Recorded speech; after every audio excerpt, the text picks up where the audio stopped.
Okay, all right then. So कल की class में मैंने आपको डिस्कस किया था हीट एंड उससे रिलेटेड एप्लीकेशन कैसे करना है। आज स्टार्ट करने जा रहा हूँ state function and path function में डिफरेंस क्या है and first law of thermodynamics. Heading डालो, difference between state function and path function. State function and path function, difference between state function and path function। state function and path function क्या difference है बेटा? तो देखो, नाम से ही clear है, ऐसा कोई भी फंक्शन जो दो स्टेट के बीच में किस तरीके से अप्रोच किया गया है, कौन से प्रोसेस से गए हैं, उस पर डिपेंड होने लग जाए। मान लो ये स्टेट ए और ये स्टेट बी है। अब अगर मैं ऐसे करके यहां पहुंच रहा हूं या सीधा पहुंच जा रहा हूं या ऐसे करके पहुंच रहा हूं, ये तीनों अलग अलग पाथ हैं, 1 2 एंड ये तीनों अलग अलग पाथ हैं। मैं किस डायरेक्शन से अप्रोच कर रहा हूं, कौन से प्रोसेस से अप्रोच कर रहा हूं, अगर वो उस पर डिपेंड करने लग जाए तो उसको बोलेंगे पाथ फंक्शन। देखो, function which depends on path followed by the process, path followed by the process।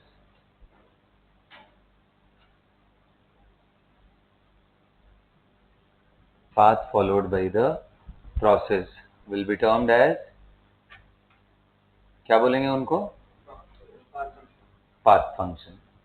अब इसके एग्जांपल्स पे आते हैं, कौन कौन से होंगे जो पाथ फंक्शन होंगे। एक बात बताओ, आप फर्स्ट से जा रहे हो या सेकंड से जा रहे हो या थर्ड से जा रहे हो, क्या तीनों का वर्क सेम होगा क्या? नहीं होगा। आप देखो, थर्ड वाले का एरिया बस इतना सा ही है, सेकंड वाले का एरिया डॉट डॉट डॉट वाला एक्स्ट्रा हो गया, और इसमें मान लो सर्कल और कर दे तो और एक्स्ट्रा। यानी W1 पाथ से जा रहे हो तो वो उसका मैग्नीट्यूड ग्रेटर है as compare to second path से और थर्ड पाथ। अगर ये हमारा प्रेशर एंड वॉल्यूम का कर्व है तो वर्क कैसा फंक्शन हो गया? बोलो, पाथ डिपेंडेंट हुआ ना? बोलो भाई। ऐसे ही बेटा हीट भी पाथ फंक्शन होता है। हीट भी इस बात पे डिपेंड करता है कि आप कौन सा रूट फॉलो कर रहे हो। वर्क हो गया, हीट हो गया, और इनसे मिलते जुलते जो टर्म है जैसे heat capacity, molar heat capacity, specific heat capacity, ये सारे के सारे क्या हैं? Path function. कौन सा? कैसे इक्वल होगा जी? दोनों का एरिया इक्वल है क्या? W1 निकालोगे तो उसका एरिया ये भी तो ऐड हो जाएगा ना, ये पूरा, ये कहाँ इक्वल हो? एरिया बेटा, ठीक है। तो समझ में आया? तो लिख लो एग्जाम्पल में, work, heat, heat capacity, molar heat capacity, molar heat capacity and specific heat capacity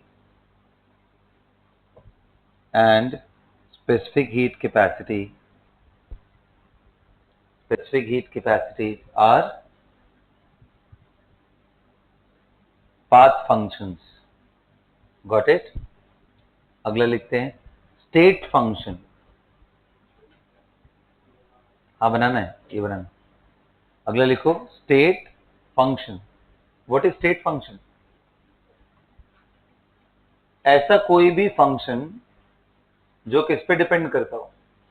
सिर्फ इनिशियल एंड फाइनल स्टेट पे। किस पे डिपेंड कर रहा हो? सिर्फ इनिशियल एंड फाइनल स्टेट पे, और इस बात पे बिल्कुल ना डिपेंड कर रहा हो,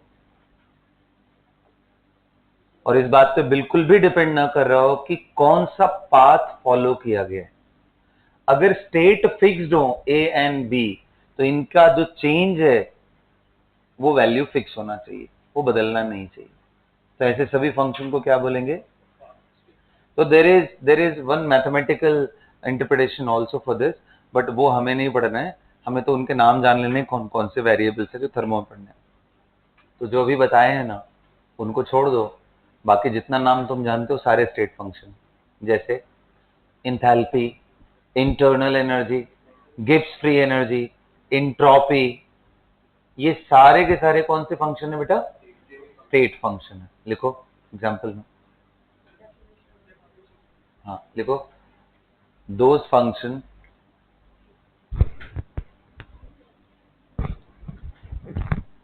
whose value only depends on state, whose values only depends on the state and does not depend on the path followed during the process,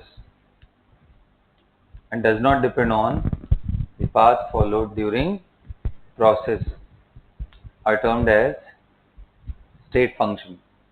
उनके एग्जाम्पल्स एकदम याद कर लेना, work, heat and heat capacities को छोड़ के बाकी सारा जो आप नाम सुने वो सब आएंगे। लिख लो, internal energy,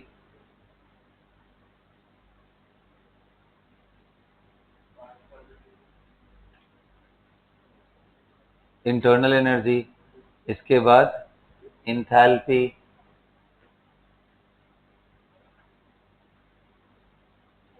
Gibbs free energy,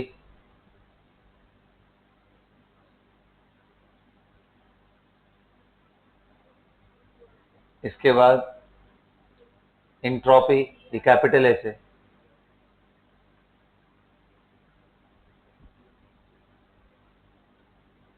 कैसे फंक्शन है बेटा ये सब? ये सिर्फ इनिशियल एंड फाइनल स्टेट, कहने का मतलब यहाँ पे जो स्टेट, यहाँ ए है पॉइंट और यहाँ बी पॉइंट है, तो इनकी वैल्यू, जैसे मान लो ये H1 है, ये H2, ये U1 है, ये U2 है, तो सिर्फ इस पे डिपेंड कर रहे हैं आप कैसे जा रहे हो, इस बात से कोई फर्क नहीं पड़ रहा है। डांस करते हुए जा रहे हो या कैसे जा रहे हो, इससे कोई फर्क, इनकी जो डिफरेंस है वो फिक्स्ड वैल्यू है। कहने का मतलब कि अगर मैं इन्हीं तीनों के लिए बोलूं कि delta U during first process, delta U during second path, delta U third path, ये सारी वैल्यूज इक्वल होंगी। Delta H by one, delta H by second path, delta H by third will be equal. Change in entropy in one, change in entropy in two, and change in entropy in third will be equal। जहां पे ये क्या है? Entropy. Entropy ये सब क्या है आगे मैं समझाऊंगा जब टर्म्स आएंगे, अभी तो बस इसके मतलब को लिखो, वो ज्यादा जरूरी है।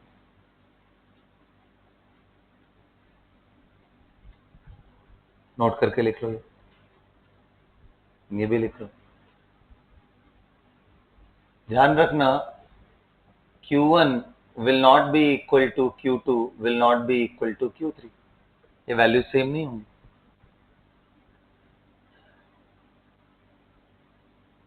हीट, वर्क, ये सब कैसे फंक्शन है? Path function.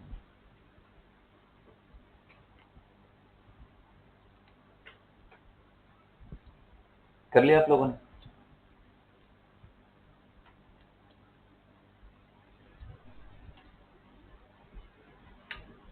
यहां तक सभी को क्लैरिटी आ गई? आइए,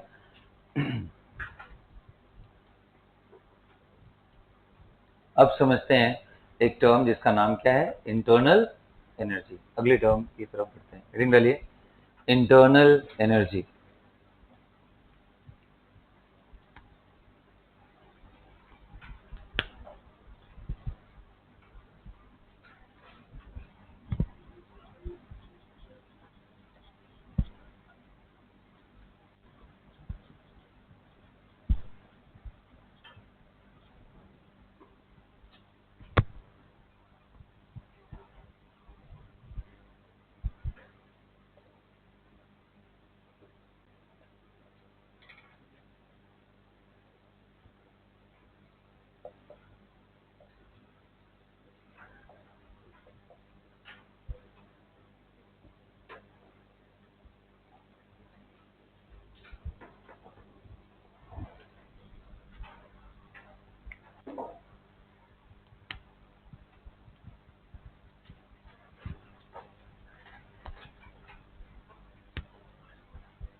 कर लिया बेटा आप लोगों ने?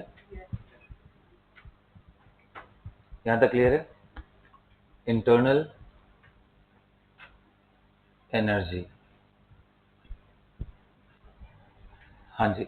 अब आप समझते हैं आपने नाम सुना है potential energy and kinetic energy, इन दोनों को क्या बोलते हैं? सम कर दिया जाए तो मैकेनिकल एनर्जी, सुना ना? जैसे मान लो कोई एक ब्लॉक हो, किसी v स्पीड से चल रहा हो, तो इसकी काइनेटिक एनर्जी कितनी होगी? Half m। आपने ये भी सुना होगा कि कोई ब्लॉक है, अगर वो रोटेट करने लग जाए about an axis with omega, तो इसकी rotational kinetic energy half I omega square, ये रोटेशनल काइनेटिक एनर्जी। ऐसे ही वाइब्रेशनल काइनेटिक एनर्जी होता है जब दो चीजों को आपस में, वाइब्रेशनल काइनेटिक एनर्जी। तो काइनेटिक एनर्जी रोटेशनल भी होती है, ट्रांसलेशनल भी होती है एंड वाइब्रेशनल भी होती है, तीनों तरह की होगी ना। पोटेंशियल एनर्जी की जब मैं बात करूंगा तो डिपेंड करता है फोर्स कैसा है, उस हिसाब से उसका नाम पड़ता है। Gravitational potential energy, electrostatic potential energy, जैसा फोर्स, जैसा कंजर्वेटिव फोर्स, उस तरह का एनर्जी। तो ये क्या है सर? ये जो इंटरनल एनर्जी, ये क्या रिप्रेजेंट करता है? Internal energy represents the energy within the system, within the system. कौन सी energy? Sum of all internal potential energy and all internal kinetic. जब मैं बात इंटरनल का बोल रहा हूं तो इसका मतलब ये है कि अगर कोई एक बॉक्स ले लो, उसके अंदर गैसियस पार्टिकल्स हैं, कोई V1 से मूव कर रहा है, कोई V2 से, कोई V3 से, इन एनर्जीज का सम है। बाहर पूरा डब्बा कितने स्पीड से चल रहा है उससे कोई मतलब नहीं है, वो एक्सटर्नल एनर्जी होगी। इंटरनल एनर्जी मतलब यहां बैठ के आप देख रहे हो इनके अंदर क्या चल रहा है, उनकी एनर्जी। Did you understand? इसलिए वर्ड इंटरनल है, विद इन सिस्टम। इसके बाहर दिखना शुरू करो। Internal energy of a system is the sum of all types of internal kinetic energy, sum of all types of internal kinetic energy possessed by particles, possessed by particles, possessed by particles of the system, all types of what? Kinetic energy पहले लिखवाया ना, all types of kinetic energy possessed by particles of the system and all types of potential energy possessed by particles of the system, all types of potential energy possessed by the system। मिटा दें इसको। अब एक बात बताओ, यहां पे आप लिख सकते हो काइनेटिक एनर्जी तीनों तरह की होती है, translational,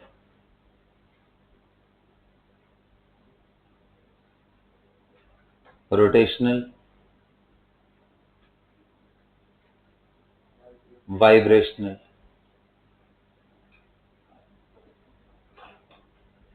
translational, rotational and vibrational, हर तरह की काइनेटिक एनर्जी होती है।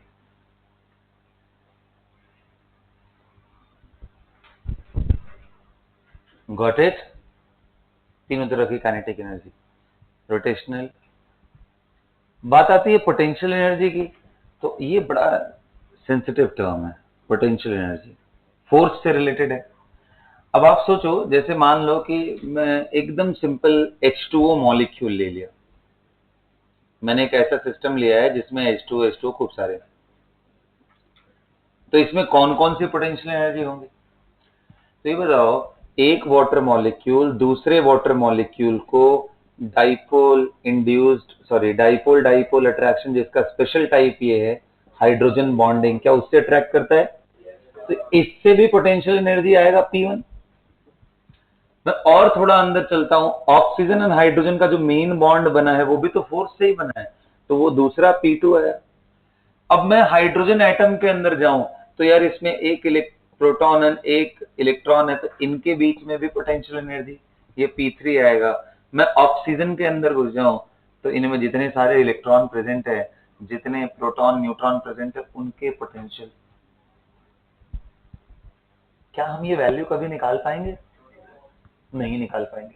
कई तो फोर्सेस ही क्लियर नहीं है। न्यूक्लियस के अंदर कितना मैग्नीट्यूड लग रहा है इसकी कोई क्लैरिटी है ही नहीं। कहने का मतलब इंटरनल एनर्जी का एब्सोल्यूट वैल्यू बता पाना इम्पॉसिबल।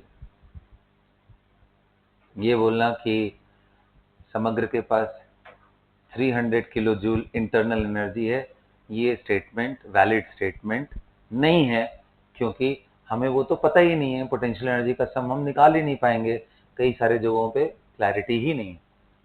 नोट करके लिखो ये बात। We cannot determine the absolute value, we cannot determine the absolute value of we cannot determine the absolute value of internal energy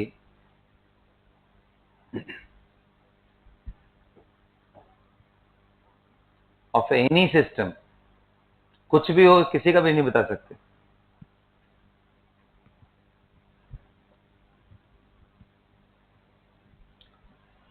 तो कहोगे सर पढ़ रहे हैं तो जरूर कोई बात होगी तभी तो, वैल्यू न निकाल पाए तो फिर क्या फायदा पढ़ने का?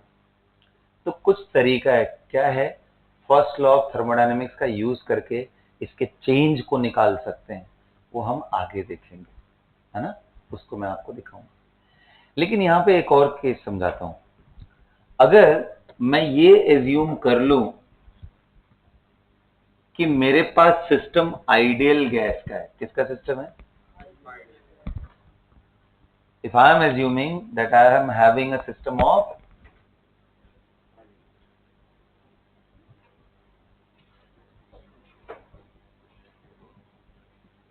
तो हम आइडियल गैस में क्या एजम्पशन लेते हैं कि भाई जो गैसियस मॉलिक्यूल्स है वो पॉइंट्स हैं। बोलो, इनके बीच में कोई फोर्स,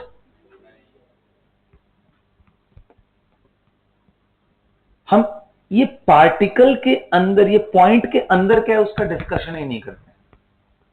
भाई ये पॉइंट भी तो कभी O2 है, कभी ये CO2 है, कभी ये CH4 है, ये पॉइंट भी तो अलग अलग तरह के हैं, लेकिन हम उसके अंदर नहीं जाते। तो अगर ऐसा एज्यूम कर लें कि आइडियल गैस पैदा ही पॉइंट्स के फॉर्म में हुए हैं और जो भी इनके प्रोसेस कराएं उनमें इस पॉइंट को ना तोड़ा जाए, मतलब O2 को ऑक्सीजन में ना तोड़ा जाए, इस ऑक्सीजन को आयोनाइज ना किया जाए, इनकी आइडेंटिटी रिटेन्ड रहे, तो ऐसे केस में इनके इंटरनल एनर्जी के एक्सप्रेशन को लिखा जा सकता है। क्या लिख सकते हैं? फोर्स ही जीरो है और हम ऐसा मान रहे हैं कि इनकी आइडेंटिटी पॉइंट की है, मतलब हम एटॉमिक लेवल पे जाएंगे ही नहीं, तो वहां पोटेंशियल एंड काइनेटिक का डिस्कशन ही नहीं करेंगे, सिर्फ एक्सटर्नल हम डिस्कशन करेंगे इसमें कि एक पार्टिकल का कितना स्पीड है, तो हमारे पास इसका काइनेटिक एनर्जी का एक्सप्रेशन है कितना? Average translational kinetic energy 3/2 nRT। तो इंटरनल एनर्जी क्या होता है? Sum of potential and kinetic. Potential तो यहाँ पे क्या हो गया? जीरो। पोटेंशियल यहाँ पे क्या है? Zero. Assuming assuming them to be point masses and they are not going to break anyway। अगर ऐसा एज्यूम कर लें तो कितने लोग कह रहे हैं फिर तो इंटरनल एनर्जी लिख सकते हैं, you will be simply kinetic energy. और काइनेटिक एनर्जी का सिर्फ एक पार्ट मैंने आपको बताया था, ट्रांसलेशनल, वो कितना होता है? 3/2 nRT। तो ट्रांसलेशनल रोटेशनल जब सब कंबाइन कर लोगे तो उसका एक्सप्रेशन होता है total kinetic energy, total, not all of them. I mean, not just translational. This value will be n times CV into T. आपको मैं दिखाता हूं, CV का वैल्यू 3/2R होता है फॉर मोनो अटोमिक गैसेस। तो बताओ उसके जगह पे तुम सिर्फ क्या कर लो, 3/2 लिख दो, तो क्या आ गया 3/2 एनआरटी।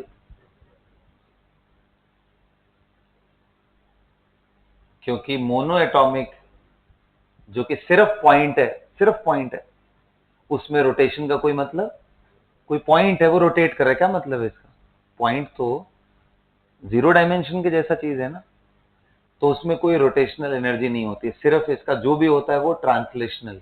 जैसे ऐसे समझ ले बेटा कि ये ऑक्सीजन मैंने लिया, ऑक्सीजन ऑक्सीजन दो पॉइंट्स का कलेक्शन, इसमें रोटेशन का सेंस है कि इसके परपेंडिकुलर के अबाउट ऐसे ऐसे घुमाओ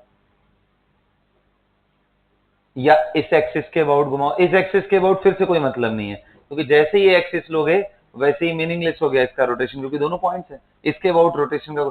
इसलिए यहाँ पे हम 5/2R 3 डिग्री ऑफ हम लोग लेके चलते हैं, कौन सा, X Y and Z, X Y and Z, और एवरी डायरेक्शन में जो उसकी एनर्जी होती है वो होती है हाफ, हाँ, अगर मान लो n मोल्स है, so every direction have equal energy and that is half r into t का टर्म ये कंट्रीब्यूट करता है। अगर n मोल है तो n से मल्टीप्लाई कर दोगे हाफ के टी। तो इसलिए जब हम लोग के पास सिर्फ ट्रांसलेशनल होता है तो हम ऐसा मानते हैं कि वैल्यू सिर्फ 3/2 एनआरटी आएगी।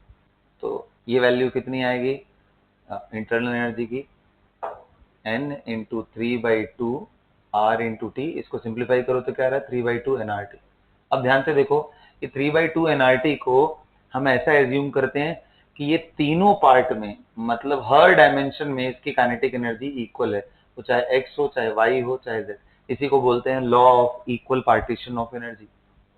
सो मोनो एटॉमिक की जो एनर्जी आती है वो सिर्फ ट्रांसलेशनल होती है। अगर तीनों डायरेक्शन में इंडिपेंडेंटली इसको ब्रेक डाउन करो इक्वल, तो हर डायरेक्शन में एनर्जी कितनी आएगी 1/2 nRT। एक सिंगल मॉलिक्यूल ले लेंगे तो n की जगह 1/n है, r/n है, तो कितना आ जाएगा हाफ kT। तो इसलिए टोटल एनर्जी कितनी आती है 3/2 kT for single molecule. Yes और no, where k is Boltzmann constant, r/na को बोलते हैं। आया बात समझ में। अब इसमें दो और रोटेशन जोड़ दो तो इक्वल पार्टीशन से टोटल इंडिपेंडेंट टर्म कितने हो गए 5, 3 ट्रांसलेशन और 2 रोटेशन। इसलिए डाई एटॉमिक के लिए 5/2R हो जाता है। याद करो सीवी का value, CV is equal to 5/2R for diatomic gas. तो यहां से हम U के कितना लिखेंगे 5/2 nRT। क्या समझ में आ रहा है? इसके अंदर दो रोटेशनल के इंडिपेंडेंट टर्म और ऐड हो गए, और हर इंडिपेंडेंट टर्म में हाफ nRT, अगर n मोल है तो nRT का टर्म ऐड होता है। Did you get it? Okay जी। ऐसे कितने लोगों को समझ में आ रहा है कि सर ये 6/2 R for poly atomic non linear, U की वैल्यू कितनी आ गई बोलो, हाँ बोलो कितना आ गया, सभी को समझ में आ गया, बोलिए। तो ये वैल्यूज, तो इसमें क्या हुआ सर, जब नॉन लीनियर ले लेंगे हम तो उसमें जैसे यहाँ पे क्या हो रहा था, ये दोनों पॉइंट्स को लाइन ज्वाइन करने वाले एक्सिस के अबाउट कोई रोटेशनल एनर्जी नहीं आएगा, क्योंकि पॉइंट के रोटेट करने का कोई मतलब। लेकिन अगर मैं ऐसे परपेंडिकुलर लूं तो ये घूम रहे हैं ऐसे ऐसे, मतलब ऐसे समझ लो डंडी की तरह ऐसे घूम रहे हैं। अभी अगर ये पॉइंट हो जाए, मैं रोटेट कर रहा हूँ, ये आपको दिख रहा है क्योंकि ये काफी बड़ा ऑब्जेक्ट है, लेकिन अगर ये पॉइंट हो जाए तो इसके रोटेशन का कोई सेंस नहीं है। तो इसलिए डायटोमिक में सिर्फ 2 ही रोटेशनल टर्म होते हैं और पॉलीएटॉमिक में 3। तो 3 रोटेशनल 3 ट्रांसलेशनल, टोटल मिला के 6। तो 6/2 जिसको हम क्या बोलते हैं 3r। लेकिन ये सब अभी तक जो भी मैंने CV लिखा है इसमें क्या नेग्लेक्ट किया है? I have neglected what? Potential term. I have neglected कि O2 के अंदर के स्ट्रक्चर यानी OO के बॉन्ड की स्ट्रेचिंग भी हो सकती है, वाइब्रेशन भी हो सकता है। तो मैंने वाइब्रेशनल टर्म को नेग्लेक्ट किया है। वाइब्रेशनल टर्म ले लोगे तो एक्स्ट्रा टर्म आ जाएगा इसी में। अगर आप वाइब्रेशनल ले लोगे तो CV की वैल्यू में एक्स्ट्रा टर्म्स आ जाएंगे।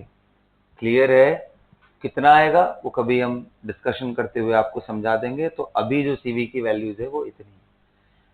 तो आइडियल गैस के लिए हमने इंटरनल एनर्जी का वैल्यू लिख दिया, एब्सोल्यूट वैल्यू लिख दिया, लेकिन एक एजम्पशन के अंडर में। क्या एजम्पशन है?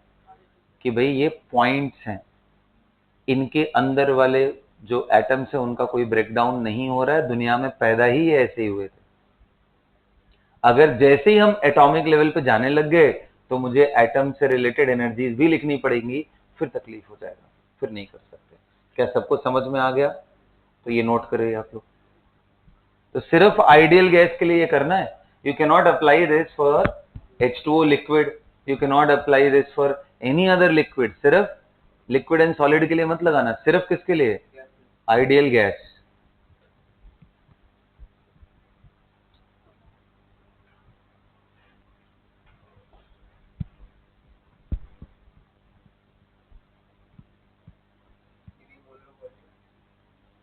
हाँ, CV is the molar heat capacity at constant volume.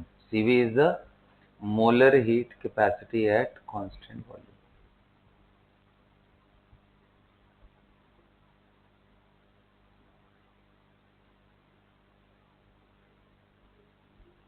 आगे मैं ये बताऊंगा भी कि ना ये आया कैसे वैल्यू ना CV। जैसे मोनोएटॉमिक का तो फिर भी आपको समझ में आता है, काइनेटिक एनर्जी 3/2 nRT है, और मोनोएटॉमिक में सिर्फ ट्रांसलेशनल ही मोशन पॉसिबल है, इसलिए वो सारी वैल्यूज वैसी ही होगी।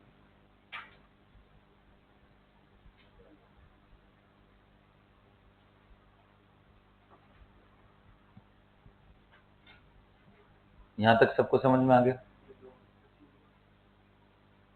ये सारे टर्म्स जो लिखे गए हैं CV के, इसमें कोई वाइब्रेशनल टर्म को इंक्लूड, सिर्फ rotational and translational degrees of freedoms are included.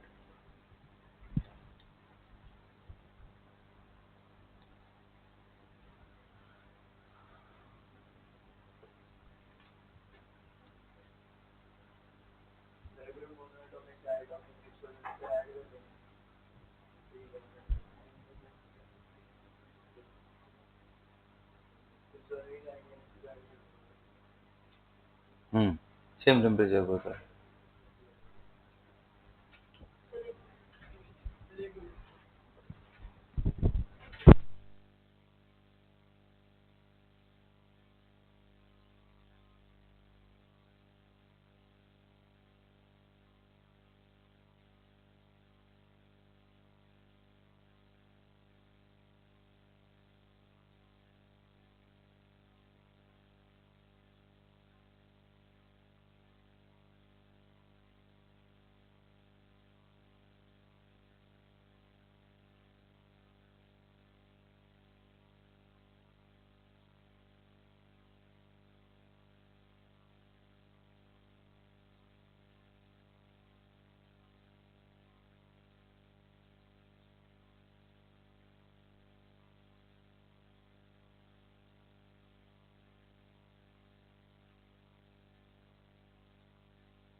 प्यारे बच्चों, कर लिया आप लोगों ने?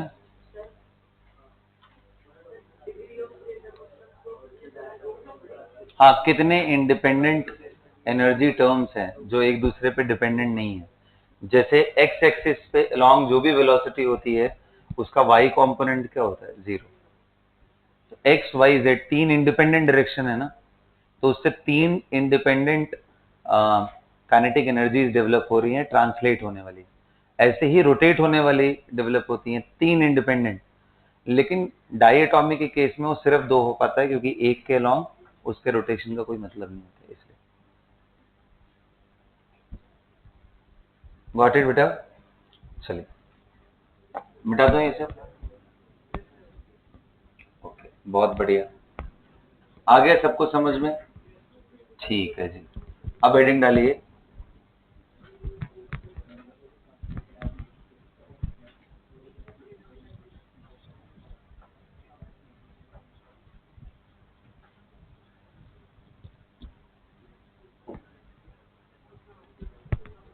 हेडिंग डालिए आप लोग।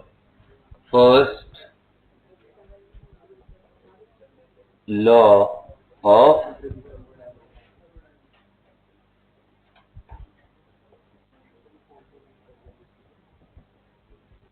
First law of thermodynamics. First law of thermodynamics क्या है, इसको समझते हैं। तो ये एक सिंपल एनर्जी कंजर्वेशन का लॉ है। मतलब energy can be transform from one form to other form, energy can neither be created not destroyed. यही जो लॉ है ना, यही है फर्स्ट लॉ ऑफ थर्मोडायनेमिक्स। तो अगर हम इसको अप्लाई करें अपने किसी सिस्टम पे, से फॉर एग्जांपल मैंने कोई सिस्टम ले रखा है, of course system consist of multiple particles, और बाहर से मैं इसको एनर्जी सप्लाई कर रहा हूं। किस फॉर्म में कर सकता हूं? या तो हीट दे करके, या क्या कर सकता हूं, इसके ऊपर वर्क करके, भाई कंप्रेस कर रहा हूं। So I can supply, there are two modes of energy supply, either doing work or transferring energy in form of heat. Radiation heat का ही एक ट्रेवल करने का फॉर्म है ना। एक उसी का है ना मोड। फ्लोइंग एनर्जी को हीट ही बोलते हैं ना। आ रहा है बात समझ में? तो ये दो तरीके से आप एनर्जी सप्लाई करोगे। तो बताओ, अगर ये एनर्जी इसके अंदर दे दे तो कौन एक्वायर करेगा उसको? इसके अंदर के पार्टिकल्स। वो क्या करेंगे? फास्टर मूवमेंट करेंगे। हो सकेगा तो कंप्रेस हो या एक्सपैंड हो, जो भी ये कर सकते हैं। कहने का मतलब कि अगर आप वर्क डन और क्यू, ये दो मोड से किसी के अंदर एनर्जी ट्रांसफर करते हो, तो वो अपने इंटरनल एनर्जी को चेंज करने में यूज कर लेगा, अपनी इंटरनल एनर्जी को बढ़ा लेगा। लिखना शुरू करो, लिखना शुरू करो। First law of thermodynamics is the law of conservation of energy, is the law of conservation of energy.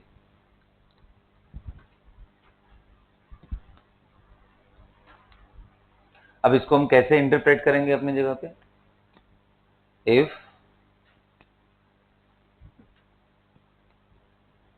if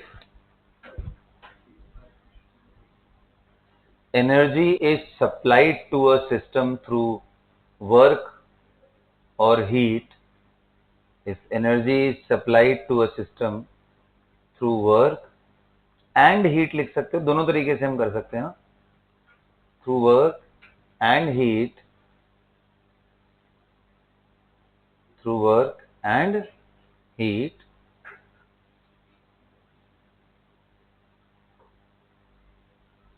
through work and heat, what will happen? Yes, the system will increase its internal energy. System will increase its internal energy. Increase its internal energy. तो क्या मैं इसको ऐसे लिख सकता हूं? देखो, can we write them mathematically? Can we write them as Q plus W is equal to delta U? Can I write like this?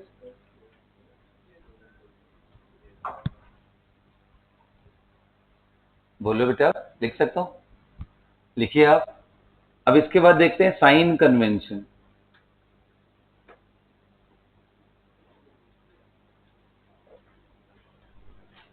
W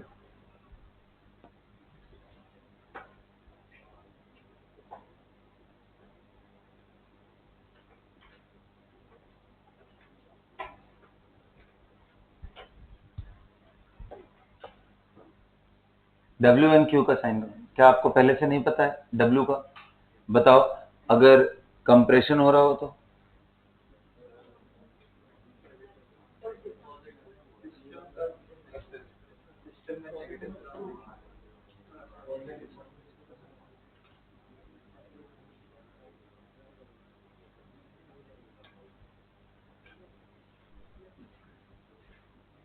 और work is done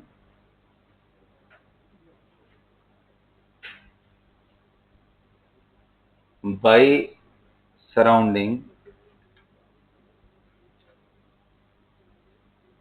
on system, then क्या होगा? W is considered as positive and vice versa. बोलिए, इसका उल्टा भी true है कि अगर एक्सपेंशन हो रहा हो, work done by system on surrounding हो रहा हो, तो W क्या लेंगे?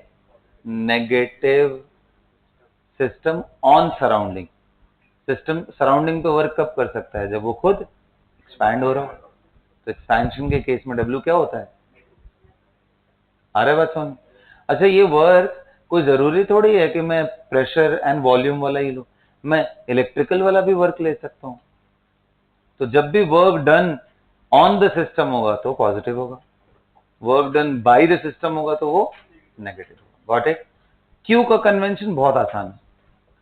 आपने हीट कुछ दिया सिस्टम के अंदर, हीट अंदर जा रही है, हीट बाहर आ रही है, तो लिखो heat supplied to a system.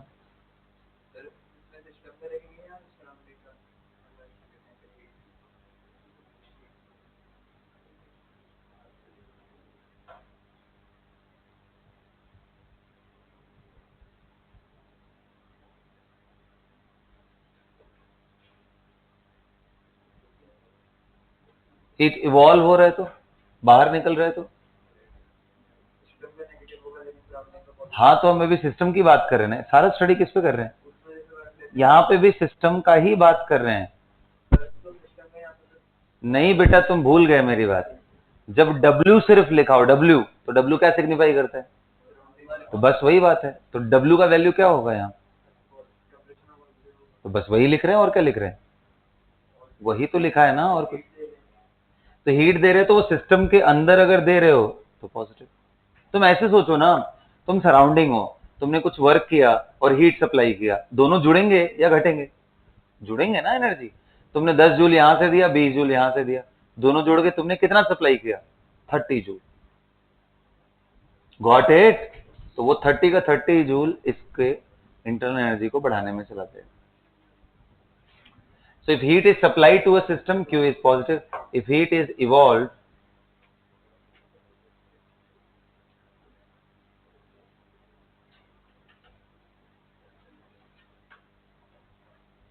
Q is negative. Got it? Heat evolved from the system, Q is negative. यहां तक सबको क्लियर आ गया? क्लियर हो गया सभी को? चलो कुछ क्वेश्चन करते हैं फर्स्ट लॉ ऑफ थर्मोडायनेमिक्स को। बोलना बेटा क्या हुआ? इसमें क्या नहीं समझ आया बता? ये W क्या है यहाँ पे? What is W here? Work done by surrounding. यहाँ W का मतलब क्या है? तो जब हमने वर्क पढ़ा था तब मैंने आपको क्लियर किया था, वर्क डन बाय सिस्टम लिखे तो उसको वो समझो, सराउंडिंग लिखे तो वो समझो, सिर्फ W लिख दे तो क्या समझो? सराउंडिंग। तो बस वही समझो, यानी ये एक्सटर्नली हम सप्लाई कर साइन कन्वेंशन से। हाँ, I mean we are surrounding if we are doing something on some other system. अगर बाहर का यूनिवर्स हमारे ऊपर वर्क करने लग जाए तो हम ही उसके लिए सिस्टम हो जाएंगे। ठीक है? जैसे बाहर खड़े हो जाओ धूप में, सन लगातार आपको एच न्यू भेज रहा है, सारे टकरा रहे हैं, अंदर जा रहे हैं, in that case we are system. Heating होने लगती है ना हमारी, तो हम लोग सिस्टम है। एच नहीं पता? ओहो हो, कहाँ हो तुम? एच भूल गए क्या? फोटोन की बात कर रहा हूं मैं, एच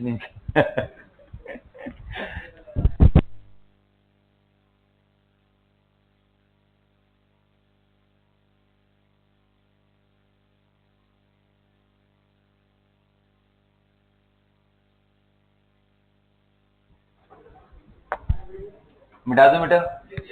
ओके, चलिए आइए कुछ बहुत ही प्यारे प्यारे क्वेश्चंस करते हैं, एकदम जबरदस्त क्वेश्चन।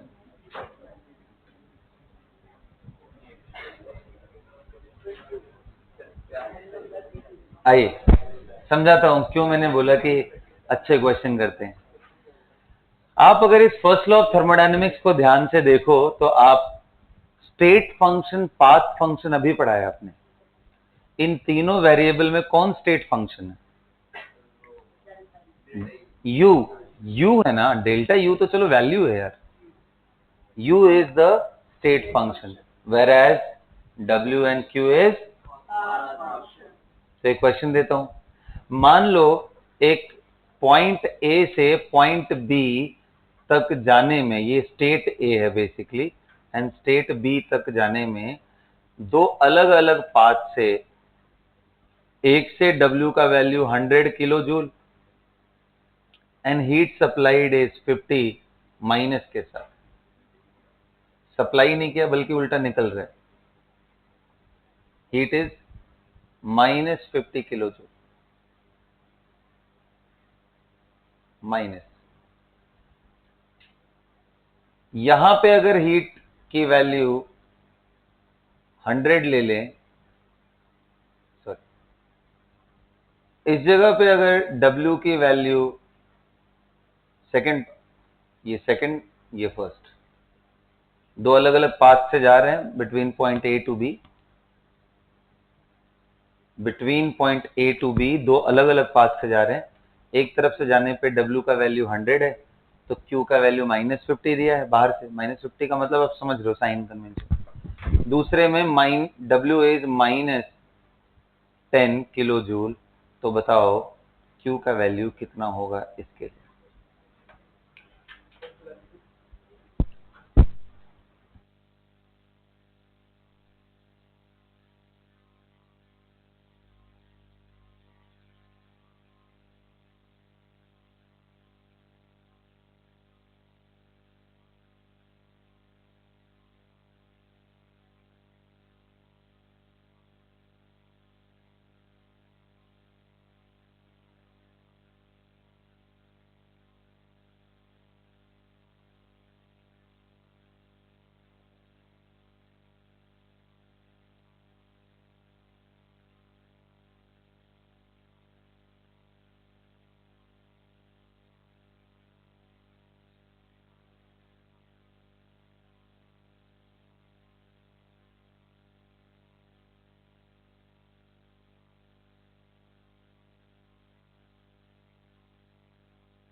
हाँ बच्चों, तो मैं आपको बोल रहा था कि अगर A से B जा रहे हैं थ्रू दिस प्रोसेस फर्स्ट, तो वर्क इतना किया, Q इतना है।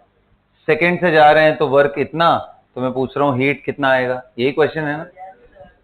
तो आप W1 प्लस Q1 की वैल्यू भी डेल्टा U1 आएगी। क्यों? क्योंकि U क्या है? स्टेट, और W2 प्लस Q2 की भी वैल्यू वही रहेगी। इसको डेल्टा U1 U2 ना बोल करके बोलना चाहिए डेल्टा U, क्योंकि अगर स्टेट सेम हो तो आप क्या करें? तो बस यही लगा दो यार, W1 plus Q1 is equal to W2 plus Q2। बताओ W1 कितना? 100 माइनस W2 माइनस 10, तो Q2 निकल गया। कितना आया? मतलब सेकंड केस में 60 किलो जूल सप्लाई किया गया। या सबको समझ में आ गया? बोलो। अच्छा बताओ, अगर मैं ए से B,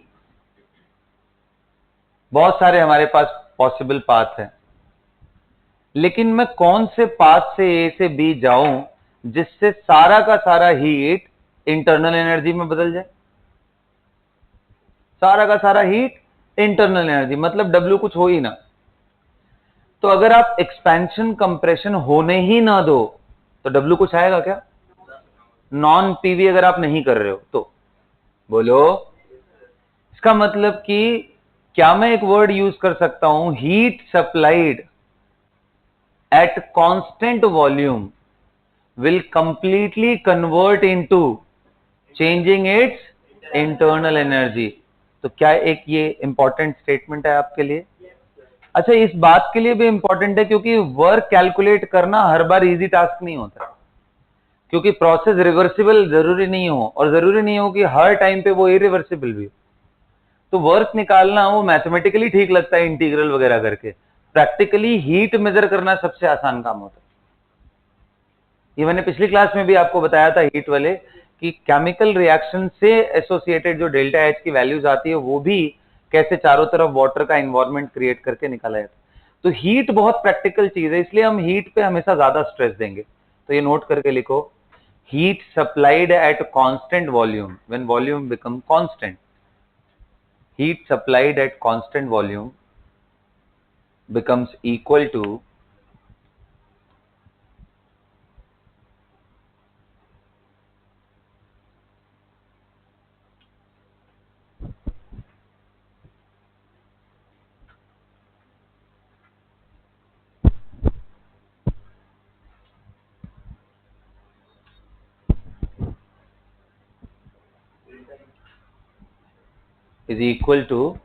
change in internal energy।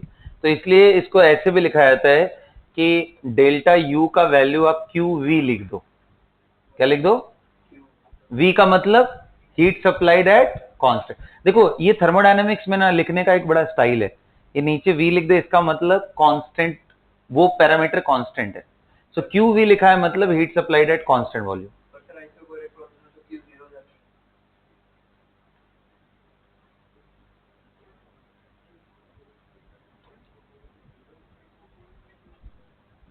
ना? हाँ, क्या बोल रहे थे बेटा तुम? क्यू नहीं, क्यू कहां जीरो होता है? डब्ल्यू जीरो होता है आइसोकोरिक में। अरे आइसोकोरिक, एडियाबैटिक में क्यू, देखो इसका दिमाग फिर रहा है धीरे धीरे। ठीक है, तो क्यू का वैल्यू जीरो किस में होता है? एडियाबैटिक में। आइसोकोरिक में वी क्या है? समझ में आया? तो ये कभी भी ऐसे लिखा हो तो इसका मतलब है एट कांस्टेंट। जैसे कभी कभी देखो ये डरावने टर्म आपको देखने को मिलेंगे, ऐसे देखो, डेवा पी बाई डेवा T at constant volume is equal to, ऐसे क्वेश्चन। अब लोग डर जाते हैं, एक तो ये टेढ़ा टेढ़ा डी बना दिया है उससे डर जाते हैं। इससे तो अभी अभी आप निपटे हो गए कि हाँ यार ये तो चलो मेरे को समझ में आ गया, डिफरेंशिएशन है ये। अब इसी को टेढ़ा कर दिया, एक तकलीफ ये ऊपर से यहाँ चिपका दिया नीचे। ये क्या मतलब है? इसको मैं मल्टीप्लाई करूं ब्रैकेट खोल करके, पावर डालूं, ये नीचे कौन सा पावर होता है? तो ये सब कुछ नहीं बेटा, दिस मीन्स व्हाट? हाँ, मतलब ये डिफरेंशिएशन निकालो एज्यूमिंग वॉल्यूम इज, समझ गए ना? इस टर्म का सिर्फ इतना मतलब होता है। Is that clear?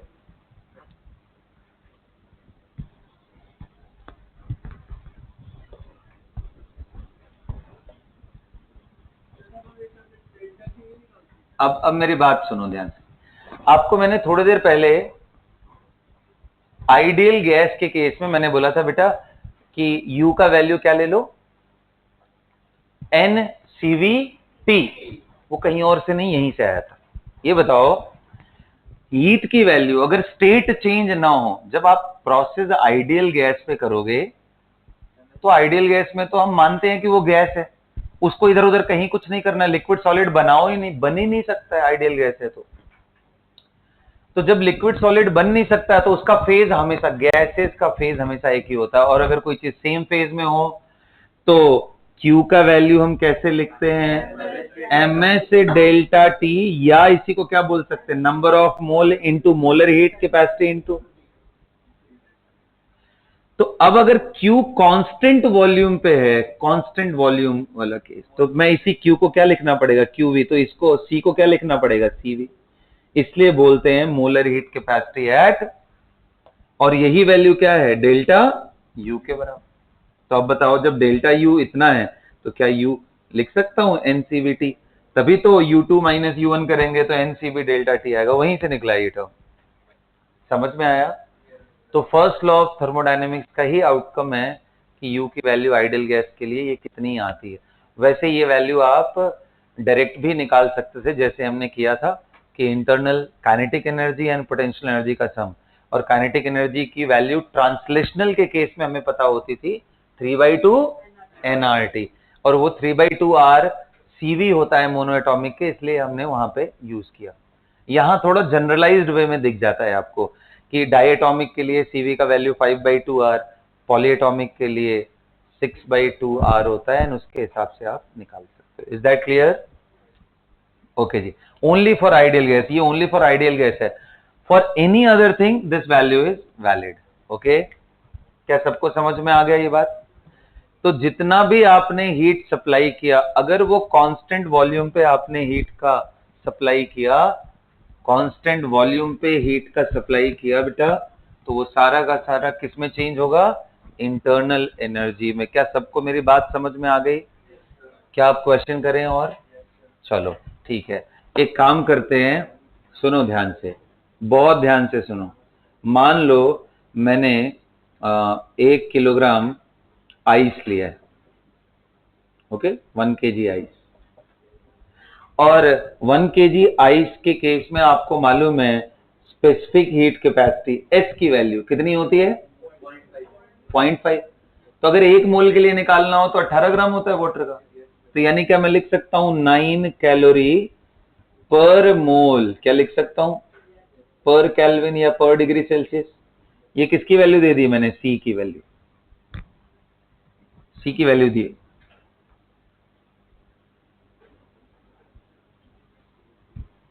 दी हुई ना। तो अगर मान लो आइस ऑलरेडी -100 डिग्री सेल्सियस पे हो और मैं इसको हीट सप्लाई कर रहा हूं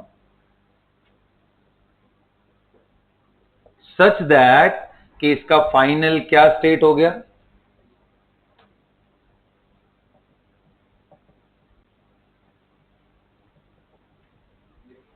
इसका फाइनल स्टेट कितना हो गया, -50 डिग्री सेल्सियस। कितना हो गया, -50 डिग्री सेल्सियस। तो क्वेश्चन ये है कि पहले तो आप हीट बताओ, दूसरा क्वेश्चन ये है कि वर्क बताओ, और तीसरा क्वेश्चन ये है इस प्रोसेस के लिए कि डेल्टा यू बताओ। करो, बड़ा सिंपल सा क्वेश्चन है, बहुत ही इंटरेस्टिंग है। निकालिए, जो वैल्यूज चाहिए वो मैंने आपको दे दी है।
कर लिया आप लोगों ने? आओ चलो देखते हैं। सबसे पहले कितने लोग करे सर? क्यू तो तुरंत निकल जाएगा। उसके लिए क्या करना है? Q is equal to number of mole into, या फिर हमें पता है एम एस डेल्टा टी भी। अरे दोनों एक ही बात है ना यार, कैसे भी निकाल। अब 1 किलोग्राम का मोल वाटर का कितना आएगा? 1000/80। ये आ गया मोल। इंटू सी का वैल्यू कितना दिया है? 9 कैलोरी पर, ये मोल था ये। इंटू कितने लोग करे? चेंज इन टेम्परेचर कितना हुआ? जो डिग्री सेल्सियस में वही वैल्यू केल्विन में भी आएगी। चेंज की बात कर रहा हूं। तो -100 से 50 में करोगे तो कितने का चेंज हुआ? 50। ये कटाओ जरा तो कितना आ गया? 9 2 18, कितना आ गया? 25 किलो कैलोरी ना, जूल कहां से? 25 किलो कैलोरी। कितने लोग का सही हुआ ये? चलो, पहला तो आसान था ना, बिल्कुल सिंपल था। क्यों तो एकदम आसान था। W का वैल्यू बताओ पहले। यस, 0, बिल्कुल सही। कितने लोग का 0 आया है? W बिल्कुल सही, 0। क्योंकि सर लिक्विड से लिक्विड में ही जा रहे हो तो नेग्लिजिबल एक्सपेंशन। अरे ऐसा नहीं कि एक्सपैंड नहीं करता है, इसका अगर डेंसिटी 1 ग्राम पर ml है तो हो सकता है गर्म करने पे -100 से इधर तक लेके आए तो हो सकता है डेंसिटी थोड़ी सी अल्टर हो जाए, बहुत नेग्लिजिबल। तो जब तक वो सॉलिड से सॉलिड है या लिक्विड से लिक्विड है तब तक उसके वॉल्यूम में कोई सिग्निफिकेंट चेंज, और जब तक उनमें सिग्निफिकेंट चेंज आए नहीं तब तक W टेंडिंग टू 0 ही रहेगा। अब जो ये बात पकड़ ले गया है उसको कितने लोगों को समझ में आ गया? सिंस वॉल्यूम इज, और कांस्टेंट वॉल्यूम पे जितना हीट सप्लाई करे वही क्या होता है? बस ये भी खत्म हो गया। कितने लोग करे? ये कुछ और नहीं, क्यू ही होगा सर। और क्यू कितना है? खत्म। कितना? अब हाथ उठाओ, कितने लोग का तीनों सही था?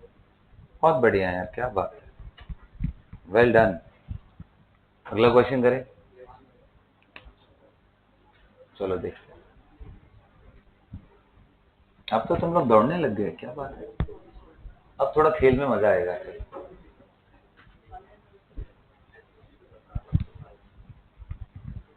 खेला जाए फिर? मिटाओ।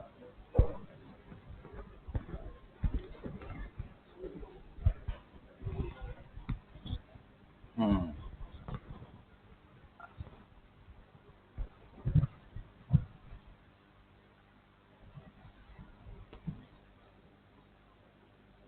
अब मैं एक काम कर रहा हूं, 10 ग्राम आइस ले रहा हूं, 0 ले लूं,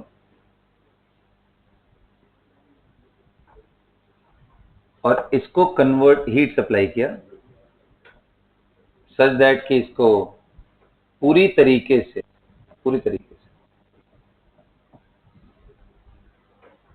लिक्विड में चेंज कर लिया गया,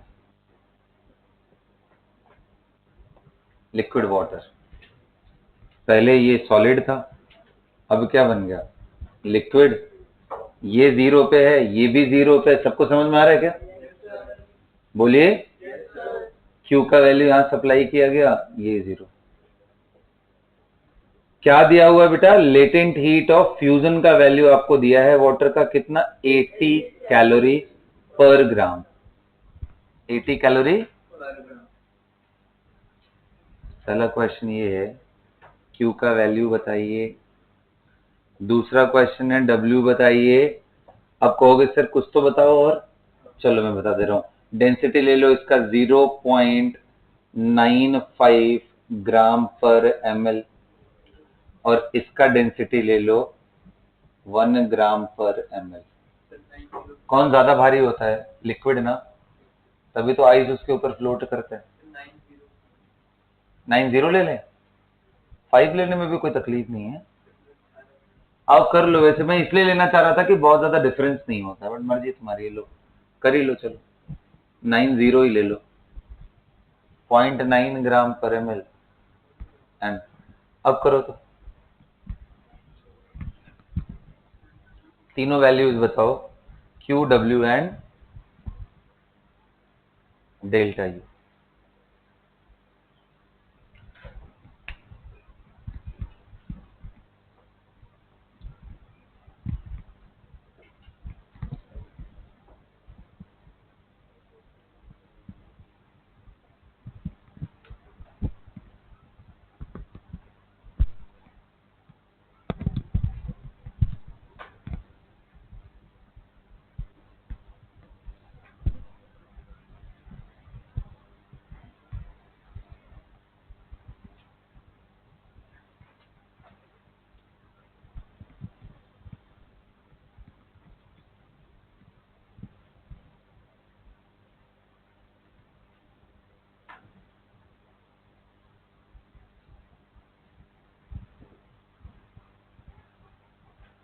हो जाए तो हाथ उठा लेना। क्यू तो तुरंत निकल लिया होगा यार। क्यू कितना है बताओ। हाँ तो क्योंकि फेज ट्रांजिशन हो रहा है तो क्यू का वैल्यू किसके बराबर होगा, M into L. Phase transition कितना आ रहा है, एम की वैल्यू, एम 10 था, एल कितना था 80 कैलोरी पर ग्राम, कितना आ गया 800 कैलोरी। आ गया क्या, ये क्यू का वैल्यू सबको क्लियर है।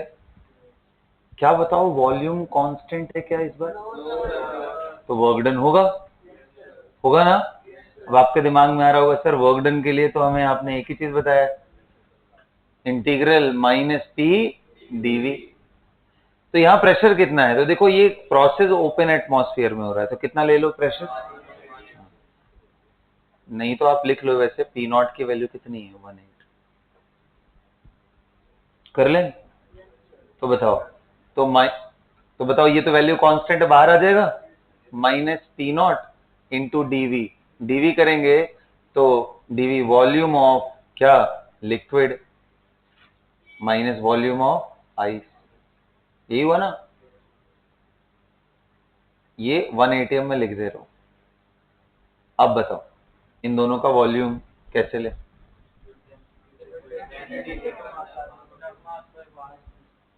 हाँ जी बिल्कुल, हमें पता है कि mass by volume is density, so volume is equal to mass by density. Volume of liquid निकालना है तो मास कितना था 10 ग्राम, बोलो, डिवाइडेड बाई कितना है लिक्विड का, 1 ग्राम/ml था ना, कितना आ गया 10 ml। वॉल्यूम ऑफ आइस निकालना है तो मास तो वही है, डेंसिटी कितना है 0.9, ऊपर चला गया कितना है,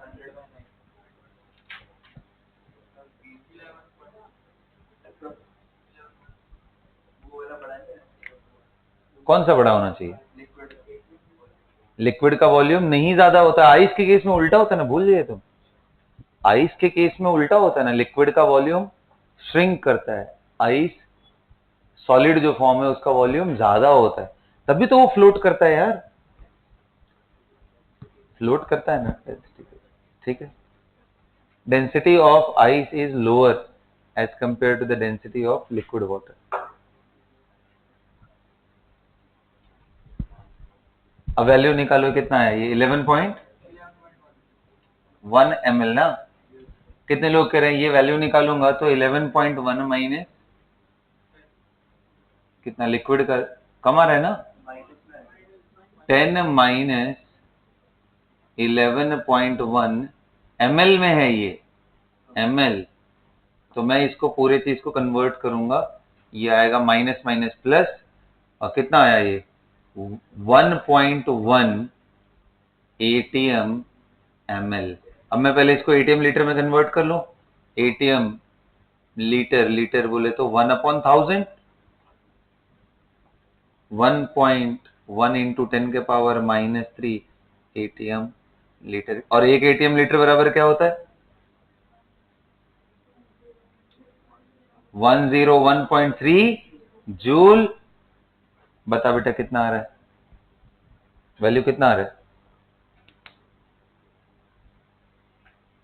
एग्जैक्ट वैल्यू बताओ, 0.0 के फॉर्म में बताओ। 1.1 इंटू 101.3। अरे यार 11 से मल्टीप्लाई नहीं करने आते क्या तुम लोग को?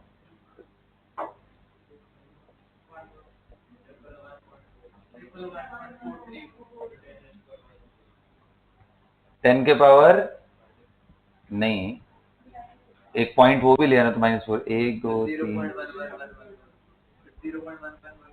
0 पॉइंट, देख लो सही बोल रहे हो ना तुम लोग, नहीं बोल रहे सही। कितना वैल्यू, पॉइंट 11143 ना। अब क्या -6, सब मल्टीप्लाई करके ही तो बता रहे हैं, कहां से -6 आ जा रहा है तुम्हारा? अरे अगर तूने 11143 लिखा होता तो होता 10 के पावर -4, 4 क्या बल्कि ये 11 था ना, -5 होता, तो इसलिए आता। समझ में आया ना, ये वैल्यू इतनी आई, आ गया। क्या ये वैल्यू बहुत ज्यादा है? नहीं यार, ये तो नेग्लिजिबल है ना। थैंक गॉड, होना भी यही चाहिए। इसलिए तो मैंने बोला ना कि थोड़ा बहुत एक्सपैंड करने से वर्क डन का कोई खास वैल्यू, लेकिन कोई जिद पे ही अड़ जाए, नहीं मुझे वैल्यू बताओ, तो ठीक है तो बता देना, इतना ही आएगा 0.11। तो इस बारी डेल्टा यू का वैल्यू कितना आएगा? Use the first law of thermodynamics बड़ी, Q plus W is equal to delta Q. कितना, क्यू कितना, 800, वो भी कैलोरी में, और ये 0.11143 अपॉन 4 पॉइंट। समझ रहे हो क्या किया मैंने? इसको कैलोरी में चेंज किया, is equal to delta U. कितना आ गया ये? 0.02। 800 में जोड़ने से क्यों मजाक कर रहा हूं, तो इसका वैल्यू अप्रोक्सीमेटली 800 कैलोरी ही करता। ये तो बस मैं तुम्हें सिखाना चाह रहा था वर्क डन कैसे निकालोगे, थोड़ा बहुत एक्सपेंशन कंप्रेशन हो जाए तो, वरना तो delta U is nearly same. आगे क्या समझ, क्या ये वैल्यू हर बार सेम रहेगी? बिल्कुल नहीं। जैसे मैं अगला प्रॉब्लम देने जा रहा हूं उसमें देखते हैं, लिखो।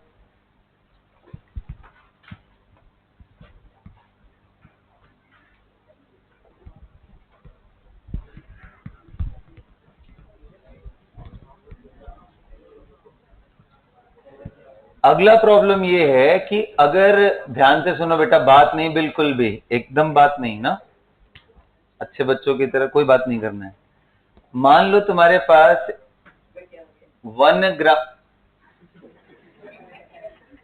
लिक्विड वाटर है, टेम्परेचर उसका कितना है, 100 डिग्री सेल्सियस, और इसको मैंने हीट सप्लाई किया सच दैट ये पूरा एक क्या बन गया, वेपर। और प्रेशर कितना है, ऑफ कोर्स मैंने प्रेशर कितना लिया है, 180 एटमॉस्फेरिक प्रेशर। कुछ और दे तो आप उसके हिसाब से सोचो, प्रेशर मैंने 180 एम लिया है, ये पूरी कहानी हो गई। और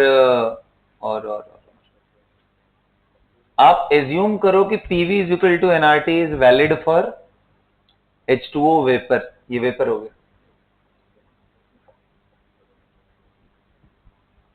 आपको मालूम होना चाहिए लेटेंट हीट ऑफ वेपराइजेशन का वैल्यू 540 कैलोरी पर ग्राम होती है ना। अगर ये सारी वैल्यू मालूम हो, अच्छा ये भी 100 डिग्री पे ही, तो आप पहला निकालो हीट, दूसरा निकालो W, तीसरा निकालो डेल्टा यू। इस प्रोसेस में देखते हैं क्या होता है। चलो, ये पहला ऐसा प्रोसेस अभी तक आपको कराया है जिसमें वॉल्यूम चेंज सब्सटैंशियल होने वाला है। करो, 1 ग्राम बस लिया है, 1 gram liquid water is converted into vapour completely, कुछ नहीं दिया। मैंने बोला ना उसके लिए एज्यूम करो PV is equal to NRT, valid है। अच्छा, लिक्विड वाटर का डेंसिटी देने का जरूरत है? क्योंकि 1 ग्राम/ml होता है, तो ये कुछ चीजें अंडरस्टूड है बेटा।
क्या हुआ?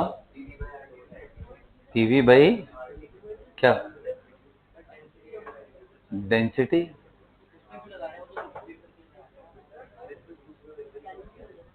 हाँ चलेगा, सही बात बोल रहे हो।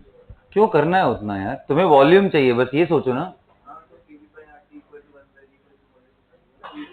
मर्जी तुम्हारा, जैसे मर्जी करे करो, वो भी तरीका सही है वैसे, कोई बुराई नहीं।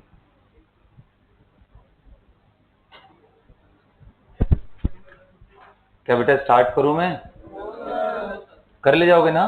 चलो ठीक है।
कर लिया बेटा?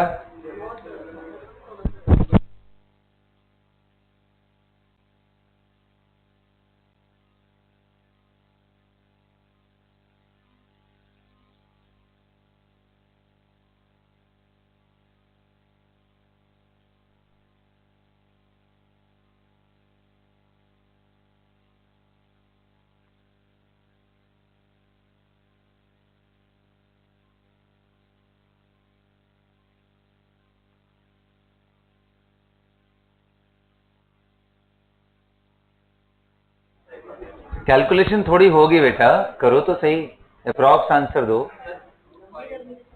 और चलो मैं समझाता हूँ, ठीक है? Okay, I tell you. देखें इसको, ग्रेट, आ जाइए देखते हैं। तो Q की वैल्यू तो सीधा सीधा निकल के आ गया, M इंटू एल। M कितना था 1, L कितना है 540। ये कितने लोगों ने निकाल लिया था वो आता था कैलोरी पर ग्राम, ये तो 540 कैलोरी आएगा। ये सबका सही है? सारा तंग किसमें हो रहा होगा? W निकालने में ना। W की वैल्यू क्या है? माइनस पी डीवी का इंटीग्रेशन। प्रेशर कांस्टेंट है ना, बाहर आ जाएगा, तो -1 ATM तो बाहर आ गया। dV का integral from V1 to V2, initially ये क्या है बेटा? लिक्विड, एंड बाद में क्या? Volume of H2O vapour minus volume of liquid. Liquid का वॉल्यूम 1/1000 लीटर में, सीधा लीटर में लेके चल रहा हूं, कोई दिक्कत? क्योंकि डेंसिटी ऑफ लिक्विड कितना होता है? 1 ग्राम पर। और कितने लोग ये कहने जा रहे हैं कि सर ये वॉल्यूम ऑफ वेपर निकालना है ना, तो assuming PV is equal to NRT is valid, volume is equal to क्या होता है? Number of mole of into R into temperature upon pressure. कितने लोग कह रहे ये पी नॉट कितना है? 1 ATM ही तो है। ये और ये तो कैंसिल हो गए ना अगर अंदर मल्टीप्लाई करूंगा। अरे बोलो यार, एक काम करो, इसको ऐसे ही रहने दो, नहीं कर लो, कोई दिक्कत नहीं। मैं तो बस समझा रहा हूं कि जरूरत नहीं है उसको भी करने। और कितने लोगों को ये दिख रहा है कि सर ये वैल्यू बहुत बड़ी होगी इसके तुलना में, तो ये नेग्लेक्ट कर सकते हो, दिस इज नेग्लिजिबल।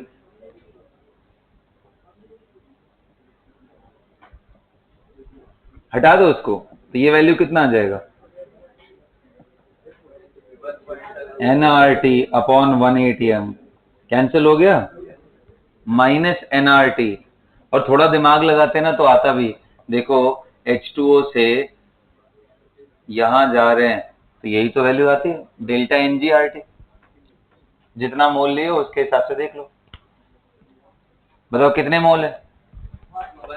यहाँ लिक्विड से गैस जा रहे हैं ना, कितना है? 1/18 मोल इंटू आर। अब देखो वैल्यू किस में निकालनी है वो देखो, नहीं हमें वैल्यू कैलोरी में चाहिए। तो आर का SI यूनिट में कितना होता है? 8.314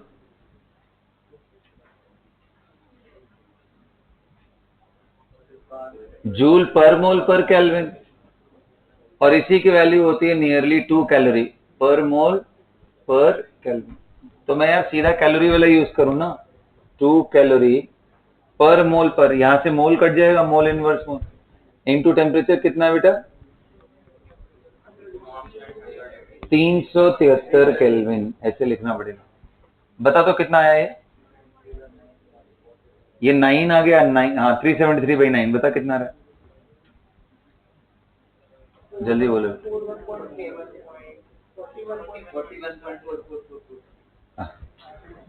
क्यों ऐसा क्यों करता है यार तू? 41 पॉइंट बस 4 कैलोरी आया क्या? ये आया आपका क्या बेटा? W निकल गया, नेगेटिव आया, आना भी चाहिए क्योंकि एक्सपेंशन हो रहा है, तो W क्या आएगा? नेगेटिव। अब बता, using first law of thermodynamics, first law of thermodynamics, Q plus W किसकी वैल्यू के बराबर है? Delta U। Q कितना है? Q कितना है? Q कितना है? 540। W कितना है? Minus, is equal to delta U। Delta U कितना आ गया? 49 कैलोरी। तो इस बार ही देखो ये हीट सप्लाई के बराबर नहीं आया। क्यों नहीं आया? आना भी नहीं चाहिए था, क्योंकि वॉल्यूम कांस्टेंट हुआ ही नहीं, वॉल्यूम तो बहुत ज्यादा बढ़ गया, इसलिए वैल्यू डिफर कर रही। समझ गए? तो अभी तक मैंने आपको लिक्विड के केस करा दिए, लिक्विड का केस करा दिया ना। अब मैं आपको कराने जा रहा हूं किसका केस? आइडियल गैस पे एप्लीकेशन कराने जा रहा हूँ। चलो देखते हैं इसमें क्या करते हैं। लिखो question.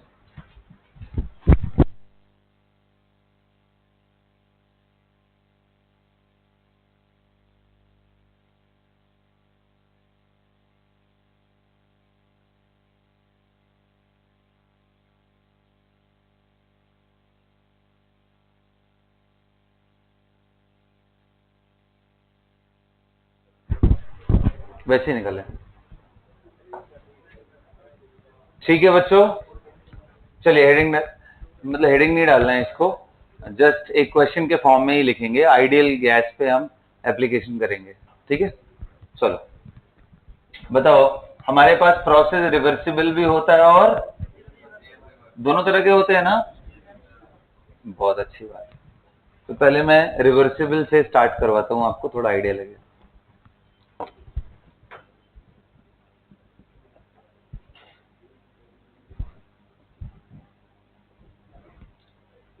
Consider a polytropic reversible process PV to the power 2 is equal to constant.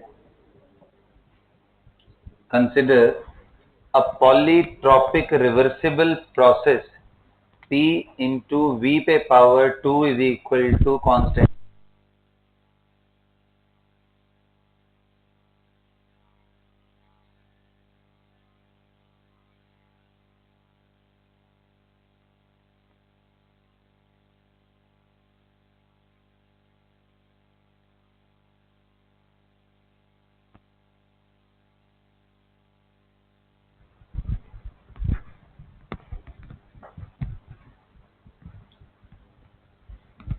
Consider the polytropic reversible process PV to the power 2 is equal to constant on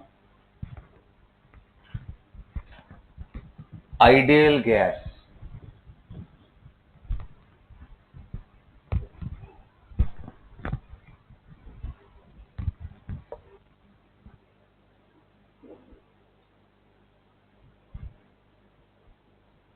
such that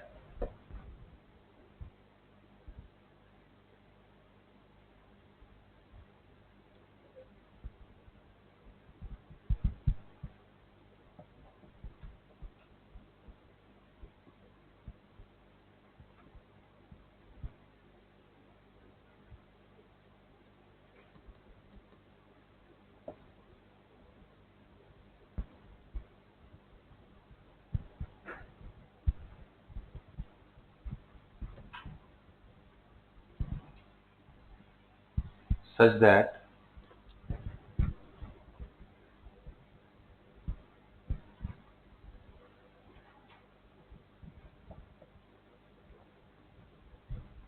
it's converted from initial pressure 1 atm, initial volume 10 liter, initial pressure 1 atm, initial volume 10 liter to a final volume of 1 liter. P2 नहीं दिया है. Got it? Assuming the gas to be diatomic,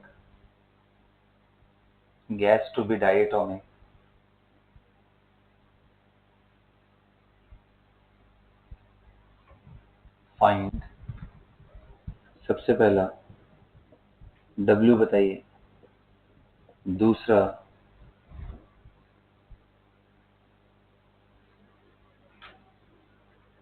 इस पूरे process में Q बताइए, तीसरा delta U बताइए।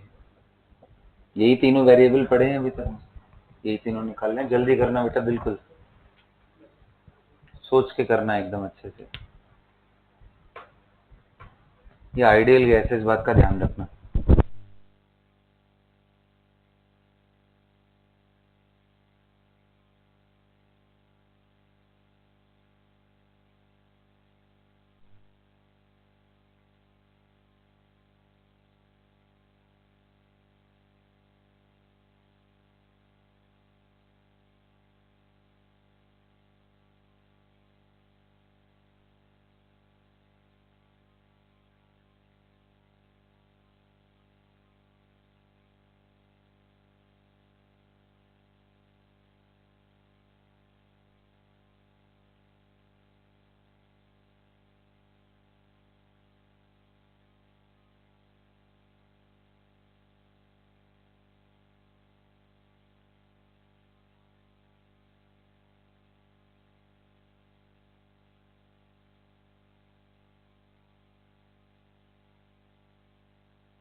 चलो सॉल्व करते हैं। W तो तुरंत निकाल सकते हो, कैसे निकालेंगे? देखो तरीका क्या है, W का वैल्यू माइनस पी डीवी के इंटीग्रल से निकालेंगे, एंड यहाँ P V to the power 2 is equal to K दिया हुआ है, तो यहाँ p की वैल्यू को k अपॉन वी स्क्वायर लगा के minus k upon V square into D V from V1 to V2। ये इंटीग्रल मैंने आपको पहले कराया है वर्क के केस में, तो ये जब सॉल्व होके आता है तो आपको ध्यान है P2 V2 minus upon alpha minus 1, where alpha is the power on volume.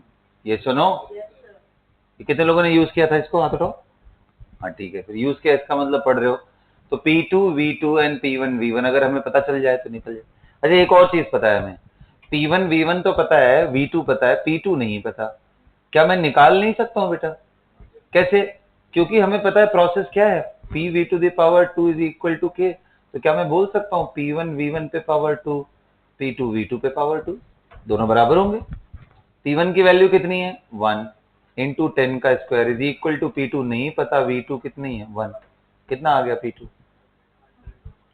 100 ATM आ गया। क्या क्या लगा दे यहाँ पे, P2 कितना है बेटा 100 इंटू वॉल्यूम कितना है 1 माइनस पहले कितना था P1 1 एंड वॉल्यूम 10, ये ATM लीटर। ये सुनो अपॉन अल्फा की वैल्यू 2 माइनस 1 कितना आ गया, ये 90 ATM लीटर, या फिर 90 इंटू 101.3 जूल। अब हाथ उठाओ कितने लोग का ये एटलीस्ट आया था, पहले एक तो काम कम से कम हुआ रहना चाहिए। ये नहीं आने का मतलब आप बस वो फॉर्मूले को वैसे ही छोड़ दिए हो आप। ये आना चाहिए, सभी का आना चाहिए।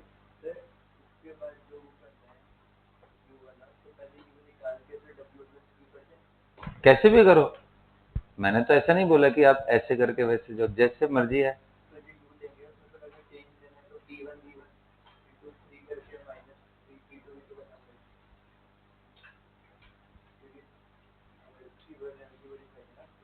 आओ चलो देखते हैं, फिर कितने लोग कह रहे हैं कि sir delta U for ideal gas can be written as, क्योंकि n C V delta T यम n C V delta T, और कहीं आइडियल गैस के केस में सीवी की वैल्यू हमें पता है, सीवी फॉर डाई एटॉमिक कितना होता है,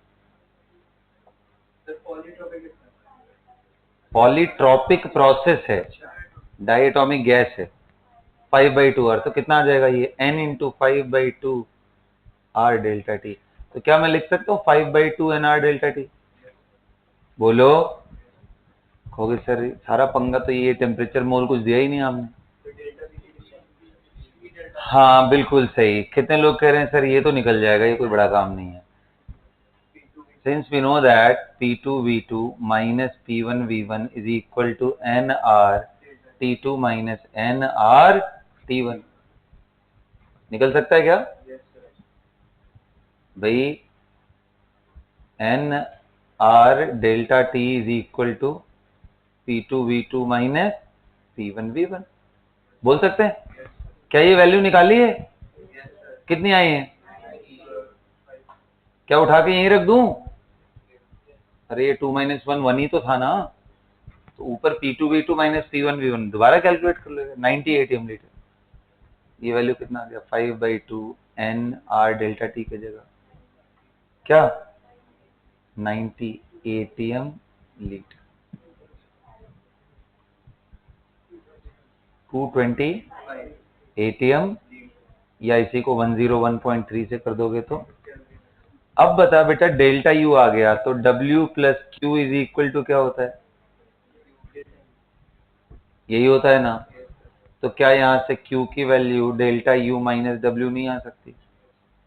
डेल्टा यू तुम्हें पता है, W पता है, क्यों नहीं? अच्छा इस प्रोसेस के लिए मैं तुमसे मोलर हीट कैपेसिटी पूछता तो नहीं निकाल लेते? नहीं CV नहीं, C वैल्यू, क्योंकि CV is very specific eight constant volume. ये सुनो, क्या नहीं निकाल लेते? कैसे निकलता? Q वैल्यू हमें पता चल गया ना, इसी के टर्म में देखो 5/2 nr डेल्टा टी, और ये वैल्यू खुद क्या था? nr डेल्टा टी, मतलब कितना आ गया? 3/2 nr डेल्टा टी, और Q की वैल्यू को क्या लिख लेते हैं? n c डेल्टा टी, तो वो n डेल्टा टी से डिवाइड कर देते उस साइड में, तो c की वैल्यू निकल के आ जाती, क्योंकि बाकी सारे टर्म्स क्या हैं ना। अच्छा, मैं एक और तरीका समझाता हूँ, उससे भी आप निकाल सकते हो। देखो, using first law of thermodynamics you can say that Q is equal to minus W plus delta U, और माइनस डब्ल्यू की value P V to the power alpha के केस में डब्ल्यू की वैल्यू कितनी आती है? nr delta T upon alpha minus 1। इसके term में लिख रहा हूं, ये माइनस टाइम लगा दूं तो ये 1 माइनस अल्फा हो जाएगा, तो यहां पे लगाता हूं nr delta T upon 1 minus alpha plus delta U क्या होता है? n into C V into delta T, क्या मालूम है क्या? और Q की वैल्यू क्या होती है? n into C delta T, तो क्या बता, C की वैल्यू n डेल्टा टी दोनों तरफ से कटा दें तो क्या आ जाएगा? CV plus R upon 1 minus alpha, CV plus R upon 1 minus alpha, where alpha is the power on P।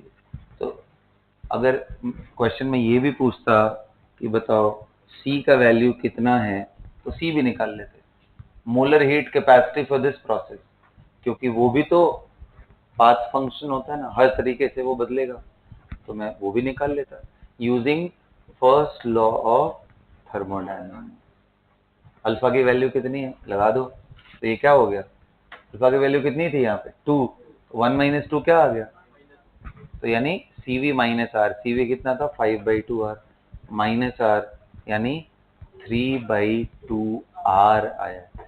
C की वैल्यू है, C को CV से कंफ्यूज मत होना, C is a path function, okay. CV तो एक specific value है बस, हाँ तो जो भी है, मतलब I am just giving you the way by which you can calculate it. हाँ बोलो, हो गया? अगर मैं आपसे एक चीज मैंने लिखवाई थी, आप लोगों को याद है? CP CV गामा का टेबल लिखवाया था, और उस समय क्या बोला था मैंने कि CP is equal to what? CV plus, ये लिखवाया था ना, ये भी तुम डिराइव कर सकते हो यहाँ से। बताओ, अगर पॉइंट A से पॉइंट B मैं कांस्टेंट प्रेशर से जाऊं, P is equal to constant isobaric से रिवर्सिबली, तो कितने लोग कह रहे हैं P is equal to constant का मतलब P V to the power 0 is equal to constant? Yes और नो? बोलो। तो यानी कि जो हीट सप्लाई किया है वो QP हो गया, और QP के वैल्यू को मैं क्या लिख सकता हूँ? NCP delta T. अरे कांस्टेंट प्रेशर पे जो भी हीट सप्लाई किया, small p stands for constant, तो कांस्टेंट प्रेशर पे जो C यूज होगा उसको भी हम बोलेंगे molar heat capacity at constant pressure. Yes और नो? तो कितने लोग कह रहे first law of thermodynamics Q is equal to minus W plus delta U, minus W इसकी वैल्यू क्या नहीं पता है आपको? प्रेशर कांस्टेंट हो तो W की वैल्यू कितनी? माइनस P डेल्टा V, इसको क्या मैं लिख सकता हूँ? Minus NR delta T। बोला, लिख दे यार इसको, माइनस माइनस मिलकर क्या हो गया? Plus NR delta T plus delta U NCV delta T ideal gas के लिए कितना? NCP delta T, CP is equal to CV plus, अरे मैंने जब जनरल, और ये तो यहां से भी कर सकते थे, नहीं तुम्हें पता है कांस्टेंट प्रेशर है तो V पे पावर 0 होगा, तो अल्फा की वैल्यू 0 डाल दो, सीधा एक लाइन में आ गया C is equal to C। कब? जब प्रेशर कांस्टेंट, यानी जब ये CP, तो CP विल बिकम, तो ये तो मैंने आपको जनरल प्रोसेस के लिए ही निकलवा दिया कि कैसे आपको निकालना है C का वैल्यू। कांस्टेंट प्रेशर तो उसका एक केस होता है। आ गया क्या सबको समझ में? हाँ, तो ये था फर्स्ट लॉ ऑफ थर्मोडायनेमिक्स के कुछ गिने चुने एप्लीकेशन, बहुत सारे और भी हैं जो आपको करना है। एक और केस मैं आपको समझाता हूं, जैसे मान लो एक साइक्लिक प्रोसेस मान लो ले लिया, साइक्लिक प्रोसेस, ऐसा। चलो इसका मैं तुरंत आंसर चाहता हूं, देखते कितने लोग बोलेंगे। मान लो ए से बी, बी से सी, सी से डी एंड डी से ए आए, ऐसा प्रोसेस हो, ये प्रेशर एंड वॉल्यूम। बता जल्दी, डेल्टा यू का वैल्यू बोल।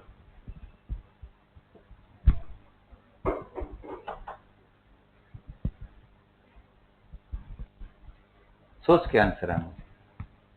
डेल्टा यू का वैल्यू क्या है? 0 इज द राइट आंसर। क्यों 0? क्योंकि सर ये स्टेट फंक्शन है, जब आप जहां से चले थे वहीं पहुंच गए तो T1 T2 P1 P2 V1 V2 सब सेम। तो जब U final and U initial same ही हो तो डेल्टा U क्या होगा? लेकिन आपको ध्यान है हमने वर्क निकाला था इसके केस में, वो वैल्यू आई थी एरिया इनक्लोज्ड भाई द कर्व। साइन हमने डिसाइड किया था क्लॉकवाइज या एंटी क्लॉक। ये बड़ा मजेदार।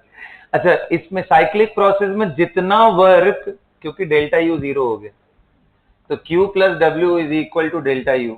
अगर ये 0 है तो जितना वर्क आएगा उसी का नेगेटिव टाइम्स हीट आएगा। तो ये दोनों वैल्यू निकाल सकते हो यूजिंग फर्स्ट, वरना इसको देख के लगेगा इससे कैसे निकालू मैं हीट, पता ही नहीं पड़ेगा इससे हीट कैसे निकल सकता है, ना सी दिया है ना कोई तरीका दिया है। तो फर्स्ट लॉ ऑफ थर्मोडायनेमिक्स का यूज करेंगे, स्टेट फंक्शन का लॉजिक यूज करेंगे। जबरदस्त टॉपिक है थर्मोडायनेमिक्स। अब समझ में आ रहा है मैं क्यों बोल रहा था कि it is one of the most difficult and important chapter of class 11। कहानियां बड़ी लिमिटेड सी हैं, उनको कैसे अप्लाई करना है वो सीखना सबसे चैलेंजिंग। पॉइंट्स तो बड़े, थियरी में कितना दम था बताओ। फर्स्ट लॉ ऑफ थर्मोडायनेमिक्स क्या है? Energy conservation, W plus Q is equal to take, वहीं पे खत्म हो गया वो। उसके बाद जितनी कहानियां मैंने बताई हैं ये आप छोटे छोटे पॉइंट्स को जोड़ करके करोगे तो ये, और ये टॉपिक बहुत इवॉल्व होता है, जितनी प्रैक्टिस करोगे उतना बेटर होता जाएगा।